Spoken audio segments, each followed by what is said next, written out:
अहिले म निर्णयतर्फ प्रवेश गरेँ। नयाँ वर्ष 2078 सालको सुरुवाती दिनहरूसँगै कोभिड-19 को दोस्रो लहरको त्रास बढिरहेको छ। विश्वव्यापी महामारीको कठिन र संवेदनशील घडीमा हामी छौँ। अहिलेको विषम परिस्थितिमा एकातिर मानव जीवन रक्षाको लागि सरकारले सम्पूर्ण शक्ति केन्द्रित गर्नुपर्ने अपरिहार्य छ भने अर्कोतिर नागरिकको दैनिक जीविकोपार्जन र आर्थिक उपार्जन तथा उत्पादन कार्यलाई सहज बनाउनै पर्ने चुनौती पनि छ। महामारीको भयावहको बीच पनि समृद्ध नेपाल सुखी नेपालको अभियानलाई निरन्तरता दिनुपर्ने दायित्व पनि छ।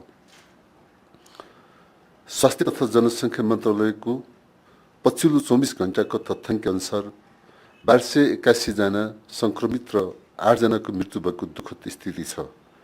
यो कठिन परिस्थितिमा सबैले स्वास्थ्य मापदण्डलाई ख्याल गरेमा, स्वास्थ्य सुशासन कायम गरेमा र सरकारद्वारा जारी निर्देशनहरूलाई पालना गरेमा क्षति कम भई कोरोनाको महामारी नियन्त्रणमा आउन सक्ने हुँदा नेपाल सरकार मन्त्री परिषदको निम्न आदेशहरू पालना गर्न सबैमा हार्दिक अपिल गर्दछु। विश्वमा फैलिँदै गरेको नयाँ भेरिएन्ट सहितको कोभिड-19 महामारी नेपालमा समेत सङ्क्रमण बढ्दै गएको सन्दर्भमा यसको रोकथाम नियन्त्रणको लागि संक्रामक रोग नियन्त्रण ऐन दफा 2 ले दिएको अधिकार प्रयोग गरी नेपाल सरकारले दिहाय बमोजिमको आदेश जारी गरेको छ।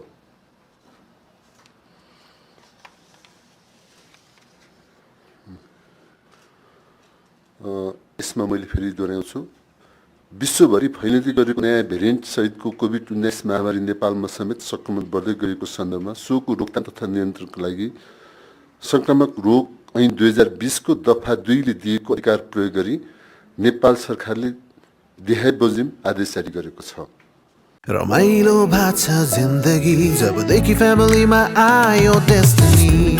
Presenting Nepal's first family scooter with revolutionary i3S technology, Hero Destiny. एकमा काठमाडौँ, ललितपुर, भक्तपुर जिल्ला नगरपालिका, विराटनगर, वीरगञ्ज, भरतपुर, पोखरा महानगरपालिका, इटरी, धरान, जनकपुर, हेटौडा, बुटोल, घोराई, तुलसीपुर, नेपालगञ्ज तथा धनगढीमा उपमहानगरपालिका, मेची नगर, बिर्तामोड, दमक, राजविराज, बनेपा, धुलीखेल, सिद्धार्थनगर, वीरेन्द्रनगर तथा भीमदत्त नगर नगरपालिकामा रहेका शैक्षिक संस्था, विद्यालय, कलेज, ट्युसन सेन्टर, तालिम केन्द्रमा सम्बन्ध 2078 साल वैशाख मसान्तसम्म भौतिक रूपमा उपस्थित नभई भर्चुअल वा वैकल्पिक शिक्षण सिकाइका विधिहरू अपनाई शैक्षिक गतिविधि सञ्चालन गर्ने, विद्यालय र कलेजका पूर्व निर्धारित परीक्षा तथा चिकित्सा शिक्षाका सबै किसिमका प्रयोगात्मक तथा जनस्वास्थ्यका मापदण्ड पालन गरी सञ्चालन गर्ने। यसमा चाहिँ विशेष चाहिँ चिकित्सा शिक्षाका लागि अलि स्वास्थ्य मापदण्ड अपनाई सञ्चालन गर्ने भनेका छौँ। यसलाई पूर्ण बन्द भएको छैन। Cinema hall, party palace, dance bar, दोहोरी नाचघर, club, health club, gymkhana, swimming pool, futsal, सभा, आमसभा, जुलुस, हाट बजार, रङ्गशालामा हुने दर्शक सहितको खेलकुद र मानिसको भिडभाड हुने अनि सबै प्रकारका कार्यक्रम सम्बद्ध 2078 साल वैशाख मसान्तसम्म बन्द गर्ने।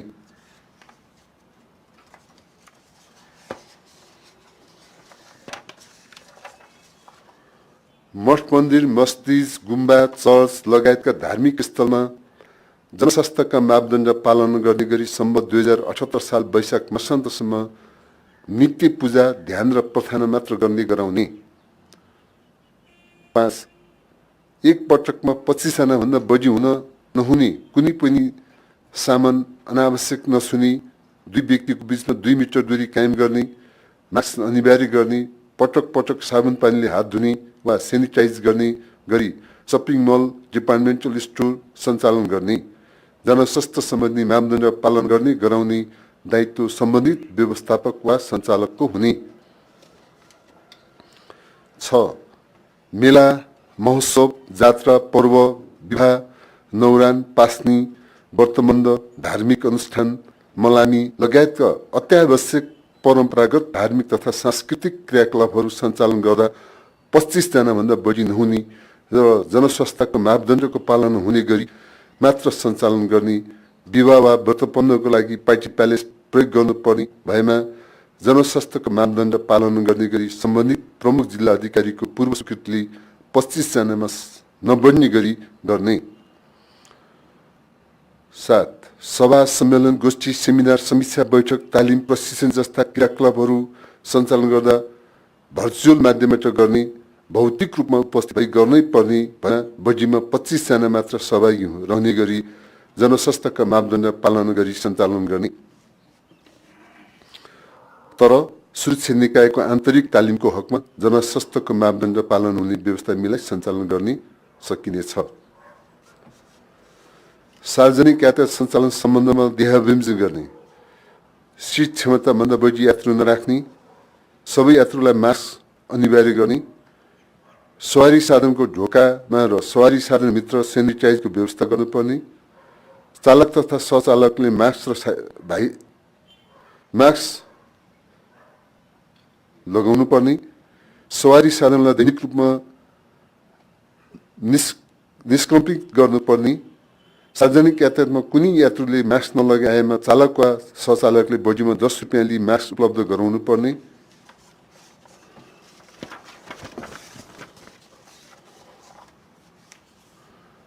मास्क नलगाउने व्यक्तिलाई सवारी साधनमा प्रवेश गर्न नदिने, लामो दूरीमा चल्ने सार्वजनिक यातायातमा बीच बाटोमा थप यात्रु नचढाउने गरी सुरु गन्तव्यदेखि अन्तिम गन्तव्यसम्म यातायात सञ्चालन गर्ने र यात्रुहरूको विवरण जिल्ला कोभिड-19 सङ्कट व्यवस्थापन केन्द्र DCCCMC लाई उपलब्ध गराउने, आन्तरिक हवाई उडान सञ्चालन सम्बन्धमा देहाविमोचन गर्ने, चालक दल तथा सबै यात्रुलाई मास्क तथा सेनिटाइज अनिवार्य गर्ने, हवाई जहाजभित्र सेनिटाइजको व्यवस्था गर्नुपर्ने, प्रत्येक उडानपछि हवाई जहाजलाई र ब्यागेजलाई निसंक्रमित गर्नुपर्ने, चेक इन, प्रतीक्षालय, बोर्डिङ, प्याकेज क्लेम गर्ने स्थानमा भिडभाड हुन नदिने र जनस्वास्थ्यका मापदण्ड लागू गर्ने। 10. कार्यालय र पसल जस्ता सार्वजनिक स्थलमा सेनिटाइजर र मास्कको प्रयोग अनिवार्य गर्ने, कुनै व्यक्तिले मास्क नलगाए आएमा व्यवस्थापकले बढीमा 10 रुपियाँ लिई मास्क उपलब्ध गराउने, मास्क नलगाउने व्यक्तिलाई कार्यालय तथा पसलमा प्रवेश गर्न नदिने। 11.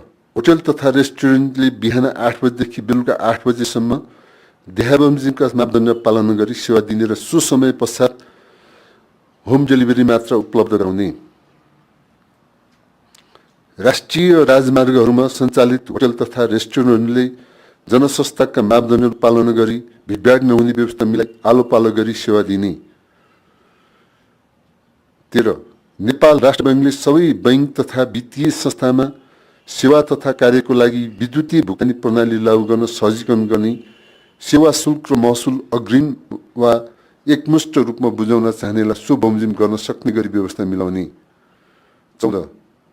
नियमित रूपमा सञ्चालन हुनुपर्ने स्वास्थ्य सेवाहरू जनस्वास्थ्यका मापदण्ड पालन गरी नियमित सञ्चालन गर्ने। 15. कोभिड-19 को रोकथाम, नियन्त्रण, उपचार र अनुगमन सम्बन्धमा स्वास्थ्य तथा जनसङ्ख्या मन्त्रालयले देहाविमोचन गर्ने।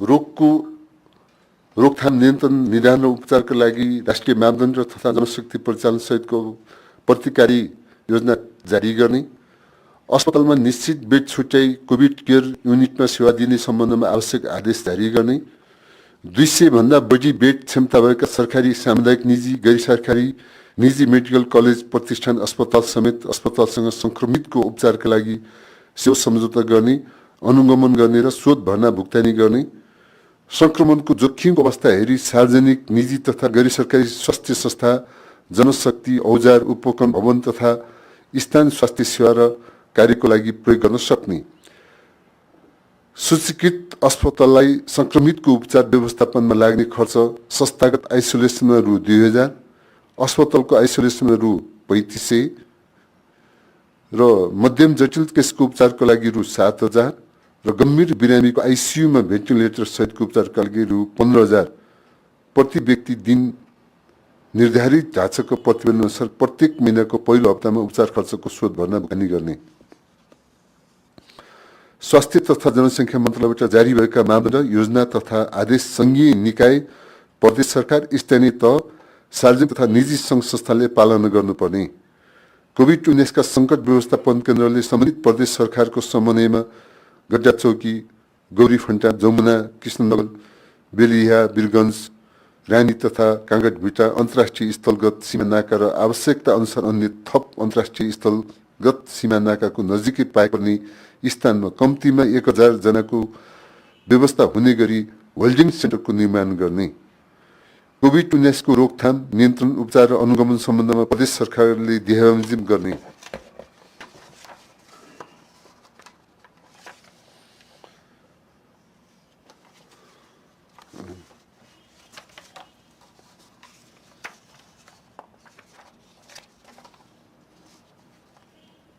पच्चीसदेखि 200 बेड क्षमता भएका सरकारी, सामुदायिक, गैर सरकारी, निजी अस्पतालसँग संक्रमितको उपचारका लागि सम्बन्धित प्रदेशको सामाजिक विकास मन्त्रालयको सेवा सम्झौता गर्ने, अनुगमन गर्ने र स्रोत भर्ना भुक्तानीका लागि स्वास्थ्य तथा जनसङ्ख्या मन्त्रालयमा सिफारिस गरी पठाउने।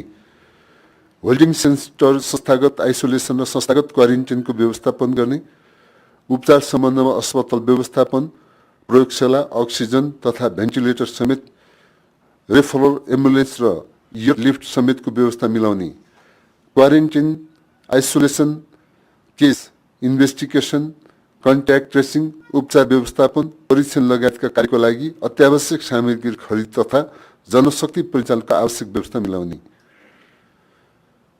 15 बेडसम्म क्षमता भएका सरकारी, सामुदायिक, सरकारी र निजी अस्पतालसँग संक्रमितको उपचारका लागि सम्झौता गर्ने, अनुगमन गर्ने र स्रोत भर्ना भुक्तानीको लागि स्वास्थ्य तथा जनसङ्ख्या मन्त्रालयमा सिफारिस गरी पठाउने। होम क्वारेन्टाइन र होम आइसोलेसनमा रहेका व्यक्तिको स्वास्थ्य निगरानी तथा अनुगमन गरी थप जाँच वा उपचार आवश्यक पर्ने देखिएमा प्रयोगशाला र अस्पतालसँग समन्वय गरी त्यस्तो संस्थासम्म पुर्याउने काममा सजीकरण गर्ने। कोभिड-19 का चिन्ह तथा लक्षण भएका व्यक्तिको एन्टिजेन परीक्षण गर्ने र नतिजा नेगेटिभ आएका व्यक्तिको PCR परीक्षण गर्ने व्यवस्था मिलाउने। नतिजा पोजिटिभ आएका व्यक्तिको निकट सम्पर्कमा आएका व्यक्तिको पहिचान गरी एन्टिजेन परीक्षण गर्ने। आवश्यकता अनुसार आफ्नो स्थानीय तहभित्र स्वाब सङ्कलन गर्ने व्यवस्था मिलाउने। स्थानीय तह अन्तर्गतका स्वास्थ्य संस्थामा चिकित्सक, स्वास्थ्यकर्मी तथा अन्य आवश्यक जनशक्ति तथा आवश्यकता अनुसार स्वयंसेवक परिचालन गर्ने गराउने।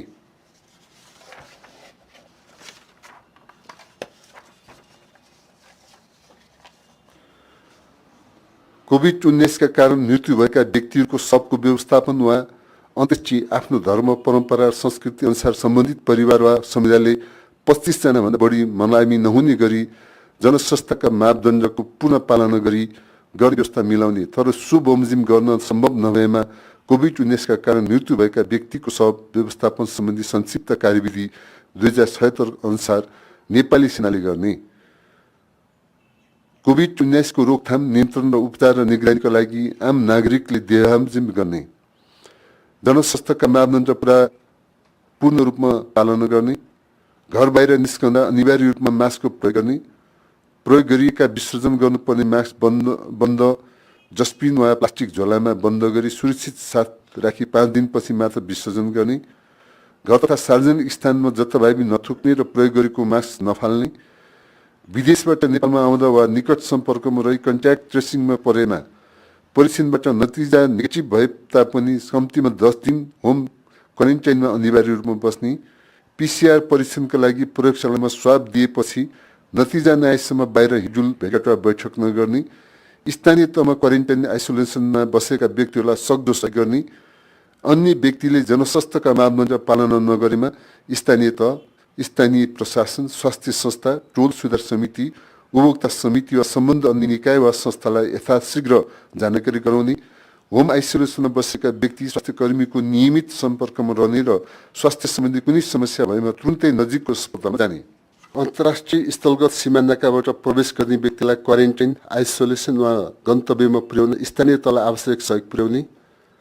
आइसोलेसन केन्द्र र अस्पतालले शोध भर्ना भुक्तानीबाट प्राप्त रकम मध्येबाट पहिचान परीक्षण र उपचारमा प्रत्यक्ष संलग्न चिकित्सक स्वास्थ्यकर्मी र सहयोगी कर्मचारीको जोखिम भत्ता प्राथमिकताका साथ उपलब्ध गराउनु पर्ने, महानगरपालिकामा 1000भन्दा बढी, उपनगरपालिकामा 500 भन्दा बढी, नगरपालिका वा गाउँपालिकामा 200 भन्दा बढी सक्रिय संक्रमित देखिएमा त्यस्तो महानगरपालिका, उपमहानगरपालिका र नगरपालिका वा गाउँपालिका क्षेत्रलाई उच्च जोखिम भएको क्षेत्र मानिने सो क्षेत्रमा स्थानीय प्रशासनले यस आदेशमा उल्लेखित विषयका अतिरिक्त अन्य नियन्त्रणका व्यवस्था लागू गर्न सक्ने।